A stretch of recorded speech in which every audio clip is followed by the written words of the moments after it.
ओम युवा भारत हासी में आपका स्वागत है। चैनल को सब्सक्राइब कर बेल आइकन पर क्लिक करें। विषये स्वसप्तः दाता समः सत्यपरः क्षमावान् आप्तोपसेवी च भवत्यरोगः।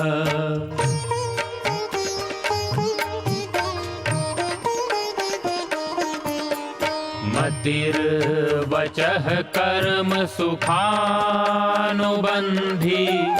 सत्वं विधेयं विशदा च बुद्धिः ज्ञानं तपः तत्परता च योगे यस्यास्ति तं नानुतपन्ति रोगाः।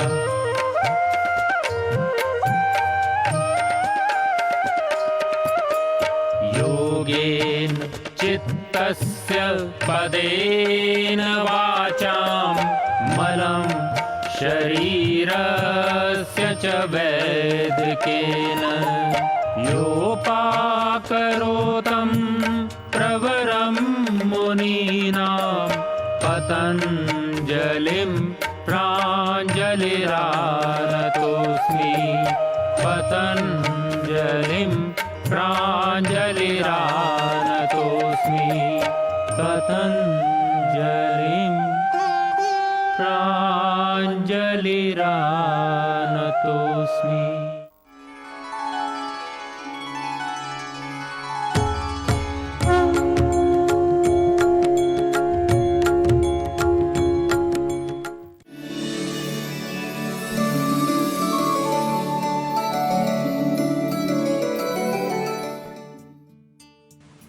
आयुर्वेद के ज्ञान को लेकर के, आयुर्वेद की जानकारी को लेकर के हम बहुत सारी बातें कर रहे हैं, बहुत सारी चर्चा कर रहे हैं। और आज हम चर्चा करने वाले हैं, हमने इससे पहले चर्चा करी निदान पंचक के विषय में कि निदान क्या है आयुर्वेद के अनुसार और निदान के लिए क्या क्या चीज़ें रूप पूर्व रूप उपशय आदि के जो विषय में जो ऋषियों ने वर्णन किया था उसकी हमने बात की।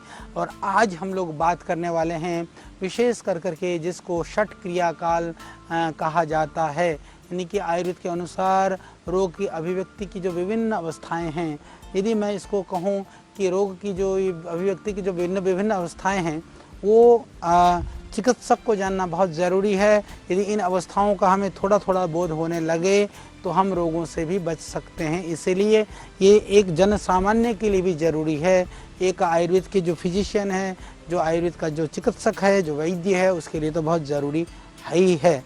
तो आज हम बात करने वाले हैं, जैसे मैंने कहा कि षट क्रिया काल आयुर्वेद के यहाँ प्रसिद्ध एक विषय है षट क्रिया काल, जिसको हम कह सकते हैं कि जो 6 स्टेज ऑफ मैनी जो मैनिफेस्टेशन ऑफ डिजीज़, ये 6 स्टेजेस हैं मैनिफेस्टेशन डिजीज़ के।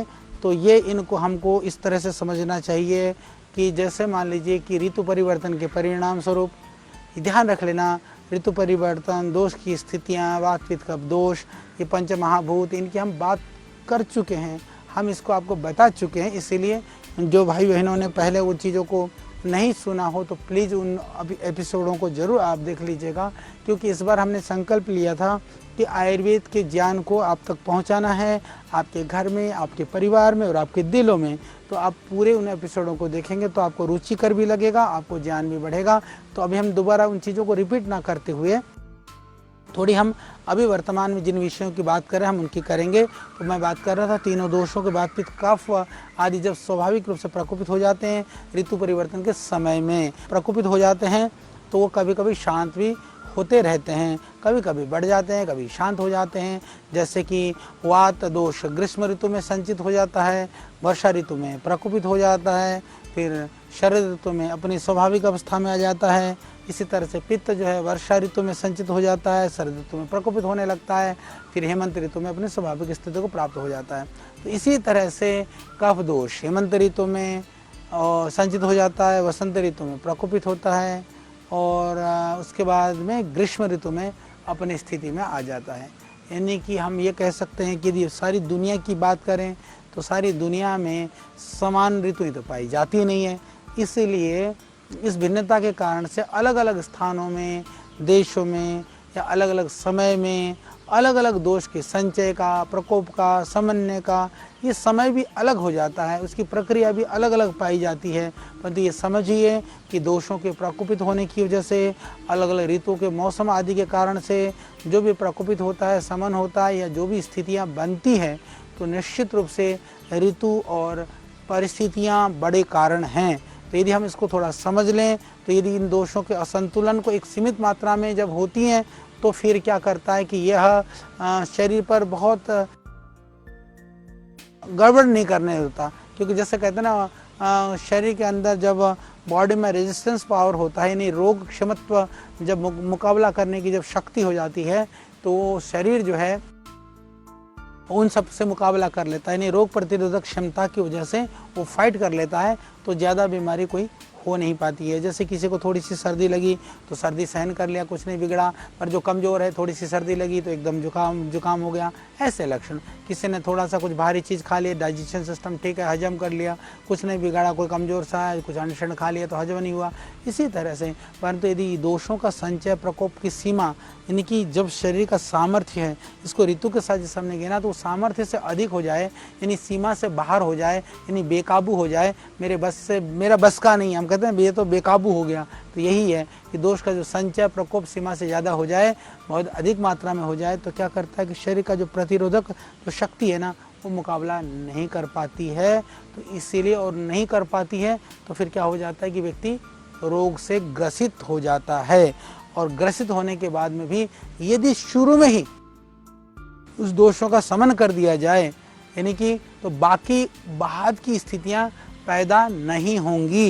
इसको जो संचय स्थिति, यानी जिन कारणों से दोष का संचय होने लगता है, दोष हमारे शरीर में इकट्ठे होने लगते हैं, यदि हम तभी पता कर लें। पता तो होता ही है कि जैसे आज मुझे ठंड लगी थी, आदमी को पता है, पर वैद्य के पास जाएंगे तो तुरंत वो पता नहीं कर पाएगा कि तुझको ठंड लगी थी, बताना पड़ेगा।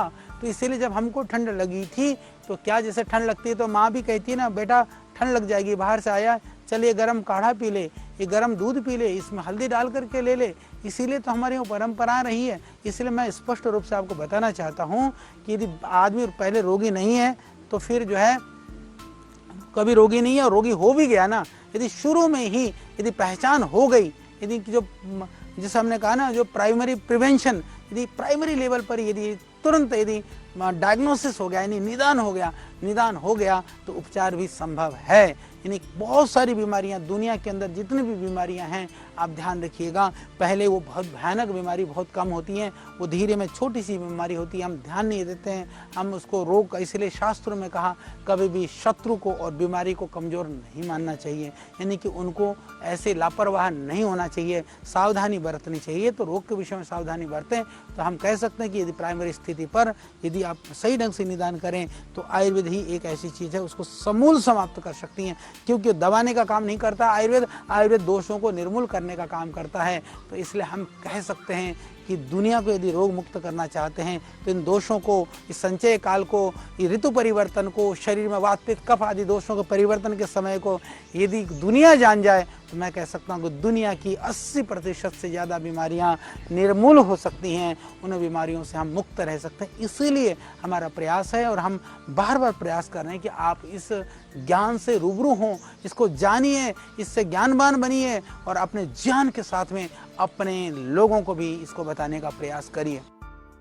इसके जानने से क्या होगा कि हम रोग को उत्पन्न होने से पहले, बीमारी आने से पहले, यदि हमको पता चल जाए कि शत्रु दूर है, तो हम रोकने में हमको सुविधा होती है। यदि पता चल गया कि शत्रु पास में आ गया, तो फिर हमको बहुत ज़्यादा वो करना पड़ता है, हम उसके लिए तैयारी करनी पड़ती है। यदि आक्रमण कर गया तो फिर बहुत हानि हो जाती है। तो इसको रोग आने से रोकने के लिए तो ये ज़रूरी है जानने के लिए, और इनको उसके लिए कुछ ऋषियों ने भेद गिनाए हैं कि इसको जो है सट क्रिया काल के अंतर्गत में, तो रोगों को जानने के लिए, यानी कि इन प्रकोपों को पहचानने के लिए उन्होंने जो 6 अलग अलग भेद गिनाए हैं ऋषियों ने। तो जैसे कि संचय के रूप में, प्रकोप में पहला संचय कहा, दूसरा प्रकोप कहा, संचय प्रकोप प्रसर, स्थान संश्रय, व्यक्तावस्था, भेदावस्था, इस तरह से ये 6 गिनाए गए हैं। सुश्रुत में ऋषि लिखते हैं इसके लिए, इन 6 अवस्थाओं के लिए संचयम च प्रकोपम च प्रसरम स्थान संश्रयम व्यक्तिम भेदम च यो वेत्ति दोषाणाम स भवेद भिषग। यानी कि जो इतनी चीज़ों को अच्छी तरह से जान लेता है तो वास्तव में वह जो है वह एक अच्छे वैद्य हो सकता है, अच्छा वही चिकित्सक हो सकता है, भिषग हो सकता है, विद्वान हो सकता है, आयुर्वेद का जानकार हो सकता है। तो ये दोषों को जानना बहुत जरूरी है, ऐसा जानकार व्यक्ति होना जरूरी है। तो हम बात करेंगे, पहली बात यदि हम करें तो संचय की बात करते हैं। संचय, प्रकोप, प्रसर, स्थान, प्रश्रय, अभिव्यक्ति और जो है भेद, ये जो गिनाए गए हैं इनमें से हम सबसे पहले बात कर रहे हैं संचय के विषय में, जिसको हम यदि संचय को यदि इंग्लिश के शब्दों में हम कहें तो एक्यूमुलेशन हम कह सकते हैं। एक्यूमुलेशन का मतलब है संचय। संचय का मतलब है जो वात आदि दोष के समान जो गुण कर्म प्रभाव वाली जो ऋतुएं हैं, आहार विहार के सेवन से वो अपने अपने स्थान पर क्या कर देते हैं, वो बढ़ने लग जाते हैं। बढ़ना, संचय होना, जिसे कहते हैं इसने तो ये संचित कर लिया है। संचित का मतलब संग्रह, संचय का अर्थ है वृद्धि। तो उस देश जो है वो अपने आप में बढ़ने लग जाते हैं। और वो बढ़ने कब लगते हैं, जब अपने अपनी जगह पर इकट्ठे हो जाते हैं, जब जैसे पूरे ना अपनी पूरी दलबल के साथ आ करके वो हमको घेर लेते हैं। ये दोष वहीं पर क्या हो जाते हैं, इकट्ठे हो जाते हैं। इकट्ठे होकर के भी ये फैल तो नहीं पाते हैं एकदम तुरंत। जब फैलने से पहले, जैसे कि आपने कहा कि यूरिक एसिड हो गया, इधर स्वेलिंग हो गई, या आपको फिर कोई दोष, वो तो लक्षण प्रकट होने शुरू हो जाते हैं पूर्ण रूप में। जब दोष एकदम इस स्थिति में होते हैं, संचय की स्थिति में होते हैं, कई बार पता भी नहीं चलता है। परंतु संचय की स्थिति का बोध जिस व्यक्ति ने आहार विहार, विरुद्ध आहार विहार का आचरण किया है, या ऋतु के अनुसार नियमों का पालन नहीं किया, या अलग अलग ऋतुओं में उसका जो दुष्प्रभाव पड़ा है उसको तो पता हो जाता है। तो संचय अवस्था उसी को कहते हैं जब रोगोत्पत्ति का मूल कारण माना गया है। तो यानी कि पहले ही रोग कहाँ से शुरू होता है, कहाँ रोग दोषों के संचय से प्रारंभ होता आता है। यानी रोगोत्पत्ति का मूल कारण या प्रथम कारण भी कह सकते हैं, या हम कह सकते हैं कि रोगों को भगाने का यह पहला अवसर है। यानी चिकित्सा करने का, आप चिकित्सा करो, परहेज करो, पथ्य करो, कुछ खाओ पियो, जो करना है कर डालो। संचय की स्थिति में यदि अपने रोग को काबू में कर लिया तो ये रोग भयानक होने से पहले ही खत्म हो जाएगा। यानी वो बीमारी कभी भी भयानक नहीं होगी। तो यही बात मैं आपको बताने का प्रयास कर रहा हूँ। तो संचित दोषों का निर्हरण कर लिया जाए तो ना बाद की अवस्थाएं उत्पन्न होगी, ना रोग बचेगा, ना आप बीमार होंगे। बीमार नहीं होंगे तो परेशान नहीं होंगे, परेशान नहीं होंगे तो समय खराब नहीं होगा, समय खराब नहीं होगा तो जीवन में आनंद होगा और बहुत ही आप आनंदित रूप से रह पाएंगे। इसलिए कहा कि दोषों के संचय होने से पहले पहले आप चिकित्सा के लिए प्रयास करें, दोषों के संचय की स्थिति को आप पहचानें। हालांकि यह जो षट क्रिया काल आयुर्वेद के अंदर चिकित्सक की दृष्टि से बताया गया है, पर मैं आपको आपकी दृष्टि से बताने का प्रयास कर रहा हूँ, रोग की दृष्टि से बताने का प्रयास कर रहा हूँ। संचय के बाद में क्या हो जाता है, पहले तो इकट्ठे हो जाते, इकट्ठे हो जाएंगे। जब बहुत सारे लोग होंगे तो हल्ला गुल्ला करना भी शुरू कर देंगे। तो पहले हमने सबको इकट्ठा कर लिया, इकट्ठा क्या हुआ तो फिर बाद में क्या करा, इन्होंने हल्ला गुल्ला मचाना शुरू कर दिया। जब हल्ला गुल्ला मचाना शुरू करा तो उसको कहते हैं प्रकोप। कि ये प्रकोप का मतलब है एग्रीवेशन, जो है ना एग्रीवेशन शुरू हो गया। कि जब संचय की अवस्था में दोष जो है, जब वो उनको हमने दूर नहीं जाने दिया, घर में आ गए, पहले जो है शत्रु लोग आ गए, पहले चोर डाकू आ गए, हमने उनको भगाया नहीं, अपने पास रहने दे दिया तो क्या करेंगे वो एग्रीवेशन, एकदम प्रकोप, वो उत्पात मचाना शुरू कर देंगे। तो क्या करेंगे, वो प्रकोप की अवस्था पैदा हो जाएगी। जिस तरह से एक तरह से समझ लीजिए ना कि जैसे मक्खन को थोड़ी सी हल्की सी गर्मी लगने से एकदम पिघलना शुरू हो जाता है, इसी तरह से ये जो है ना अपने अनुकूल, यानी दोष के अनुकूल, यानी जैसे कहते हैं ना एकदम जैसे कहते हैं कि इसको तो बिल्कुल, जैसे मैं बार बार कहता हूँ कि नमक, जले में नमक छिड़कने वाला काम। यानी कि थोड़ा सा भी कुछ मौका मिल गया तो जा करके थोड़ा सा भी दोषों के अनुसार आहार विहार, यानी कि हमारे जैसे दोष संचित हो गया है, पहले से मेरे शरीर में कफ है, यानी कि कफ संचित है, पर थोड़ा सा मौका मिल गया, मैंने एकदम बर्फ़ का पानी पी लिया, ठंडी चीज़ खा ली, तो मज़ेदार, उनको मज़ा आ गया। शत्रुओं को वाह क्या बढ़िया तूने करा, अब मेरे को फैलने का मौका मिल जाएगा। तो इस तरह से ये दोष बढ़ते हैं। यानी कि इसलिए ध्यान रहे, ये जो चीज़ जैसे कहते हैं ना, ये पदार्थ मेरे लिए अनुकूल है, ये प्रतिकूल है, ये क्या है, ये दोषों की संचित, यानी कि वो दोष पहले से आपके पास है, उस दोष का संचय है। वो संचय होने के बाद में उसके दोष के अनुसार, यानी कि जो दोष बढ़ा हुआ है उसको लाभकारी चीज़ देने का मतलब है उसको दोष को बढ़ाना, दोष को बढ़ाने का मतलब है कि अपने आप को बर्बाद कर लेना। तो यह सबसे पहले संचय के बाद जो प्रकोप वाली जो स्थिति है तो वो प्रकोपित हो ही जाएंगे। संचित दोष को यदि हम आग में घी डालोगे तो अग्नि तो बढ़ेगी बढ़ेगी, कब बड़ा है कब कारक चीज डालोगे तो कब बढ़ेगा ही बढ़ेगा। यही संचय के बाद ये प्रकोप है। तो इसका ये चिकित्सा करने के लिए, रोगों को दबाने के लिए, रोगों को बढ़ने ना देने के लिए दूसरा अवसर है कि एक तरह से बीमारी भी एकदम आती नहीं है। यानी कि आदमी एक दिन में, जैसे हम कहते हैं ना, एक दिन में सज्जन नहीं बनता, एक दिन में चोर नहीं बनता, वो धीरे धीरे जाकर के विकृतियों को प्राप्त होता है। ऐसे शरीर भी धीरे धीरे विकृतियों को प्राप्त होता है। प्रकृति हमको आगाह करती है, समझाती है। भगवान ने भी हमको बहुत सारे मौके दे करके भेज रखे हैं कि बेटा सुधर जा, समझ जा, संभल ले। तो हम जब गलती पे गलती करते जाते हैं, जब हम नहीं संभलते हैं, संभलने का जब अवसर दिया जाता है तब नहीं संभलते हैं, बाद में जाकर के पछताए क्या होता है। जब चिड़िया चुग गई खेत, जब सत्यानाश हो जाता है तब होश आता है, तब आँख खुलती है, तब तक बहुत देर हो चुकी होती है। तो इसलिए हम समय रहते आपको समझाने का प्रयास कर रहे हैं कि संचय स्थिति में ही दोषों को समझिए। नहीं समझ में आए तो प्रकोप पे समय तो समझ जाओ, फिर यदि नहीं करा तो फिर प्रसर होगा, स्प्रेडिंग होगी, फिर स्प्रेडिंग होगी तो प्रसर बढ़ जाएगा, बढ़ना शुरू हो जाएगा। यदि प्रकोप की स्थिति में भी आपने चिकित्सा नहीं करी तो दोषों को बढ़ने का मौका मिल जाएगा। यानी कि जिस तरह से थोड़ा सा दोष होने पर थोड़ा मक्खन पिघलना शुरू हो जाता, या एकदम तपना शुरू हो जाएगा, बढ़ना शुरू हो जाएगा, फैलना शुरू हो जाएगा। इसी तरह से दो दोष जो है थोड़ा सा प्रकोप बढ़ा था, फिर हमने ध्यान नहीं दिया तो क्या होगा कि फिर वह जो है वो फैलना शुरू हो जाएगा। वो कफ जा करके प्रकोपित कर देगा, फेफड़ों का नुकसान पहुंचाएगा, श्वसन क्रिया को जाकर के पकड़ेगा। इसी तरह से वायु रोग जो है वो शरीर में फैल जाएगा, सूजन पैदा करेगा, दर्द पैदा करेगा, पित्त रोग, स्किन खाज, खुजली, दाद पैदा करेगा, कुछ भी करेगा वो फैलना शुरू हो जाएगा। फैलने के बाद में जब प्रेशर होने लगेगा तो फिर आपको सहन होगा नहीं। जब तक प्रेशर तक तो आदमी थोड़ा बहुत रोग भी लेता है, क्योंकि जब थोड़ा बहुत खुर्रा खांसी होती है, थोड़ा ठंडा पानी भी लेता है, गला खराब हो जाता है, तब तक तो रोग भी लेता है। कभी कभी जो है ना, जो दोष का जो संचय होता है या थोड़ा बहुत प्रकोप होता है उस समय तक तो लोग आदमी झेल भी लेता है। कई बार कई लोग जो है झेलते भी नहीं, तभी भी परेशान हो जाते हैं। पर वैद्य जी को एकदम पता कम लगता है कि इसने कितना एक तरह से कुपथ्य किया है, या इसके शरीर की जो रोग प्रतिरोधक क्षमता कितनी है। शायद चिकित्सक को ना समझ में आए, पर आपका मन जानता है कि आपने गड़बड़ किया है, तो उस समय पर आपको पता होने लगता है। परंतु जब उसके बाद में जाकर के जब वो प्रसर होने लगता है, फैलने लग जाता है, दोष अपने मूल स्थान से हट करके जहाँ फैला था उस अंग से वो दूसरे शरीर के दूसरे भागों में, उसके लिए पूरा मैदान साफ रहता है, उसके लिए वो दौड़ने लगता है, एकदम चलने लगता है, दूसरे शरीर का दूसरे भागों में जाने लगता है। इसी को ही हमारे यहाँ एक तरह से इसी अलग अलग गमन को ही प्रसर कहा गया। इस तरह से ये तीसरा मौका प्रकृति हमको देती है। पहले कहा कि संचय मत होने दे, संचय हो गया तो प्रकोप मत बढ़ने दे, प्रकोप यदि हो भी गया तो बोले भाई फैलने मत दे। ये मौका है यदि किसी भी रोग के लिए यदि हम इस चीज़ को, इस विज्ञान को समझें और इसके आधार पर यदि चिकित्सा करें तो बस अद्भुत है कि आयुर्वेद अद्भुत है, आयुर्वेद की विधा अद्भुत है, आयुर्वेद ऋषियों का ज्ञान अद्भुत है। और हम सौभाग्यशाली हैं कि हम उस देश में रहते हैं, उस विधा को जानते हैं, और उन ऋषियों के विधा को जान करके भी यदि हमारा जीवन दुखी है तो इसमें ऋषियों का दोष नहीं है, इसमें हमारा दोष है। उस अज्ञानता को दूर करने का ही हम प्रयास कर रहे हैं।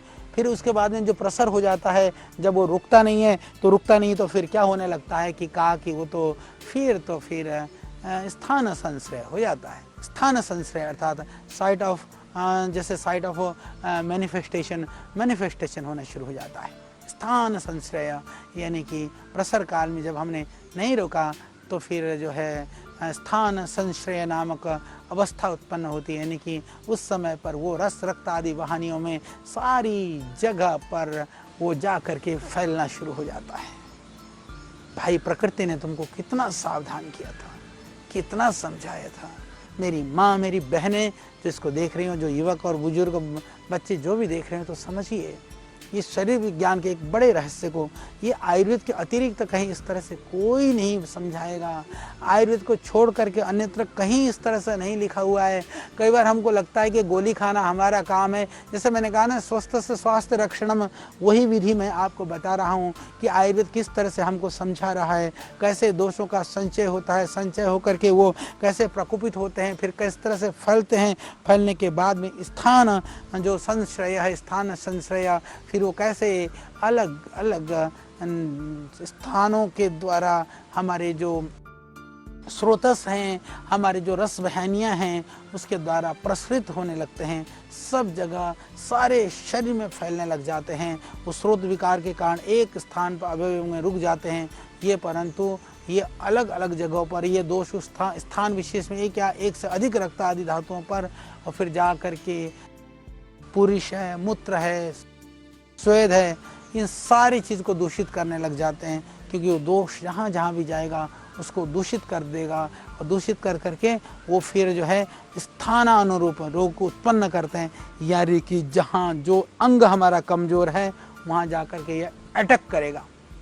तो जो हमारा शरीर में कमज़ोर अंग होगा रोग जाकर के वहाँ अटैक करेगा। और हमेशा आपने देखा होगा कि शरीर में वही बीमारी ज़्यादा होती है जिस तरह की हमारी प्रकृति होती है, जिस तरह की हमारी जिन अंगों में कमज़ोरी होती है। तो ये चौथा स्थान था, ये चौथा प्रकार था। ये चौथा प्रकार भी खतरनाक है, पर रोग यहाँ तक ही हमारा जो आयुर्वेद यहीं तक नहीं कहता कि ये भी बता दिया फिर भी नहीं चेते, फिर भी नहीं जागे, तो फिर उसके बाद अभिव्यक्ति का मतलब है मैनिफेस्टेशन का अर्थ है कि स्थान जब संशय की अवस्था में भी हमने चिकित्सा नहीं कराई, हम जागरूक नहीं हुए, हमने अपने शरीर का शोधन नहीं किया, हमने रोगों से बचने का प्रयास नहीं किया, तो फिर जा कर के वो एकदम लक्षण दिखाई देने लगेंगे, दुनिया को दिखाई देने लगेगी, वैद्य को भी दिखाई देने लगेगा। फिर वो या तो बुखार बन जाएगा, या फिर शरीर में जो उष्णता की वृद्धि होनी शुरू हो जाएगी, और या फिर जा कर के कोई ना कोई बड़ा वात पित्त कफ वाला दोष प्रकट होना शुरू हो जाएगा। ये जो है ये एक खतरनाक स्थिति है रोगों की अभिव्यक्ति। यानी रोग बता दे रहा है कि अब भाई मेरे को तूने आज तक नहीं पहचाना, मैं तो तेरे को बताने का प्रयास करता रहा, मैं तो अपने आप को जनाने का प्रयास करता रहा कि मैं तेरे शरीर में हूँ, तेरे शरीर में आ गया हूँ, फिर भी वो नहीं माना। तो फिर उसने कहा कि ले भाई मैं आ गया, अब तो पहचान, अब तो मान। वो हमारे शरीर पर हावी होना शुरू हो जाता है। यदि स्टार्टिंग की स्थिति में संचय काल में हमारे अंदर जितने रोग प्रतिरोधक क्षमता होती है वो लड़ता है, फाइट करता है, उसको ख़त्म कर देता है। फिर जब ख़त्म नहीं कर पाता है तो जा करके फिर वो थोड़ा प्रकोप के रूप में फिर शुरू हो जाती है बीमार, वो थोड़े थोड़े कुछ दिखाना शुरू करता है। जब भी हम उसका समाधान नहीं करते हैं तो वो फैलना शुरू हो जाता है, फैलते नहीं तो फिर जाकर स्थान संश्रय वो जगह को जो है जा करके घेर लेता है। जहाँ मौका मिला वहाँ जा करके उसने जो है कब्जा कर लिया, फिर भी हमको काबू में हम समझ नहीं पाए, हम सोते रह गए। हम यदि नहीं चेते तो बहुत बड़ी भूल कर गए। फिर जाकर के रोग कहता है कि अब तो भाई ये देख ले, मैं तो खड़ा हूँ। वो सीना तान करके, सीना ठोक करके जब बीमारी हमारे सामने खड़ी हो जाती है तो कहीं कहीं हमारी आँखें खुलती हैं। यानी कि जब ऐसा भी नहीं करा हमने तो भी हम सोते रह गए। फिर कहा भेद, डिफ्रेंशिएशन कहते हैं कि ये रोग की अंतिम स्थिति है, रोग के लक्षण हो जाते हैं, फिर भी चिकित्सा ना करें तो क्या होगा, सारी बीमारियां पैदा होने शुरू आती है, बुखार हो जाएगा, दस्त लगेंगे, फिर अलग अलग तरह की जो है ये क्रिटिकल स्थिति है, इसी को क्रॉनिक स्टेजेस में सारे रोग पहुंच जाएंगे। और ये फिर जा करके धीरे धीरे आप देखेंगे ये बीमारियां इतनी क्रिटिकल हो जाएंगी कि जा करके हम चिकित्सा करने का भी प्रयास करें तो भी चिकित्सा करना बहुत भारी हो जाएगा। तो इसीलिए वो वैद्य को भी चिकित्सा करनी भारी हो जाएगी। कितना आयुर्वेद के ऋषियों ने हमको कितना समझाया, संचय, प्रकोप, प्रसर, ये काल में तो हम अपने आप भी अपनी बीमारी ठीक कर सकते हैं, थोड़ी सावधानी रखें। तो फिर उसके बाद में जो थोड़े स्थानों में पहुंच जाते हैं, फिर बाद में जाकर अभिव्यक्ति हो जाती है, फिर इसके भेद हो जाते हैं, वहाँ चिकित्सक की जरूरत पड़ती है। पर यदि चिकित्सक के साथ साथ में रोगी को भी पता हो तो जा करके आप इस बीमारी को ठीक कर सकते हैं। तो इन क्रियाकलापों का कहा कि वैद्यों को जानना भी जरूरी है। मैं कहता हूं कि जन सामान्य को भी जानना जरूरी है। यदि हम उसको जान लें तो इन दोषों का ज्ञान होने से हम उसको हटा सकते हैं। इसलिए कहा कि जो 5 अवस्थाएं, तो यदि हम संचय की स्थिति में ही बोध हो जाए तो ये 5 स्थितियां नहीं आ सकती हैं। तो ये षट क्रियाकाल आयुर्वेद की दृष्टि से बहुत ही महत्वपूर्ण चीज़ है कि आपके रोग के निदान के लिए, रोग को पहचानने के लिए, रोग की वृद्धि से पहले ही उसको पकड़ने के लिए, तो ये हमने आपको बताया। तो आगे हम, क्योंकि आयुर्वेद में जो कभी कभी आपने सुना होगा, आयुर्वेद में हम कहते हैं अष्टविध परीक्षा, उसकी बात करेंगे। तो इसके द्वारा आपने बहुत सारा ज्ञान प्राप्त किया होगा। तब तक के लिए, अगली कड़ी तक के लिए आप मुझको दीजिए विदा। आपको मेरा नमस्ते, प्रणाम, ओम।